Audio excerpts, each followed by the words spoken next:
سورپرایز کنم که تولد امیرخان قلعه‌نویی بهش تبریک بگیم، ولی از یه نوع دیگه که برای سورپرایز بگیم و براش کسی این کاری کرده باشه. امیدوارم که لذت ببرید.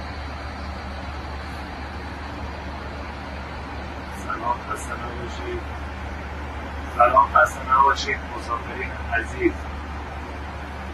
مخصوصا بازیکنان و خبرنگاران گرد به پرواز بارش صاحب این هواپیما خلیل آزمون، این جانب سردار آزمون داره با شما حرف میزنه.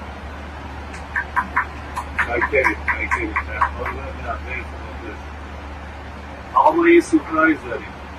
سورپرایز اونم اینه که تولد امیرخان قلعه‌نویی.